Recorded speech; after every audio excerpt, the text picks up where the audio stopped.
For today's video mga kamarites ay gagawa naman tayo ng napakasarap na dessert.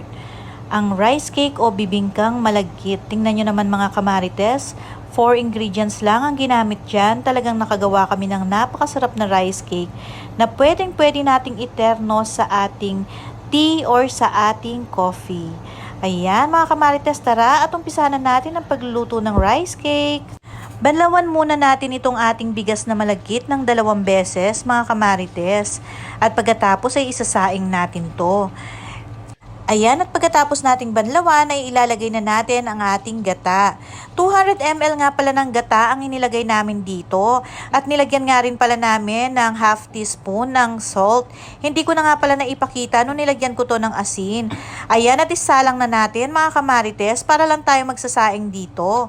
Sa kabilang pan naman ay gagawa tayo ng pang toppings natin. 400 ml naman to ng gata mga kamarites. At hindi na nga pala kami gagamit dito ng sugar dahil ang gagamitin namin dito ay condensed milk. Pwede rin kayong gumamit ng evap dito mga kamarites. Add na lang kayo ng sugar since hindi naman matamis ang evap. So ayan, at papatakan ko na nga pala ng 2 to 3 drops ng ating vanilla extract. At hahaluin lang natin to mga kamarites hanggang sa lumapot itong ating pang toppings.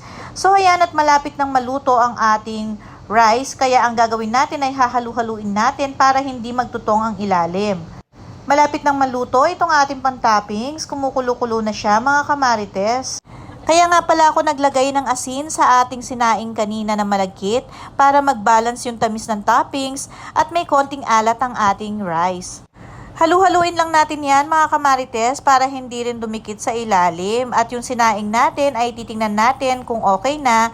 Halu-haluin lang din natin para hindi rin magtutong ang ilalim hanggat hindi pa siya luto. Pagka nga pala nagsasaing tayo ng ganitong malagkit, tansya-tansyahin natin yung tubig na ilalagay natin para hindi mahilaw ang ating kaning malagkit. At lagi lang nating hahaluin para hindi magtutong ang bandang ilalim.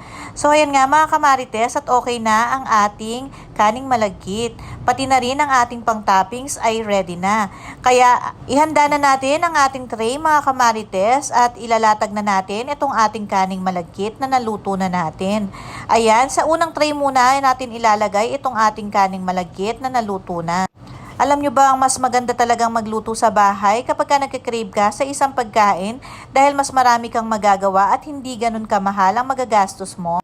Ang expenses lang na nagastos namin dito ay nasa 180 to 200 lang mga kamarites. Ang dami na naming nagawa. Kaya talagang mas maganda na magluto tayo sa bahay. Napakadali lang naman gawin to mga kamarites, kaya itry nyo na. Comment down below naman mga kamarites kung na-try nyo na rin nagluto ng ganitong bibingkang malagkit o rice cake at kung anong version sa mga lugar nyo. So ayan mga kamarites, at nailatag ko na rin ang ating toppings at mamaya ay ilalagay na natin to sa ating oven. Pag wala naman pala tayong oven mga kamarites ay pwede rin natin itong isalang sa ating malaking kawali at lalagyan natin ng dahon ng saging. Kahit ganito mga kamarites, kahit tray ang gagamitin natin, mas maganda sana kung dahon ng saging ang nasa ilalim para mas mabango ang ating rice cake. So ayan nga, at nailatag na rin tong pangalawa na gagamitin nating tray. At lalagyan na rin natin yan ng ating toppings. Tingnan nyo naman, napakarami namin nagawa, di ba mga kamarites?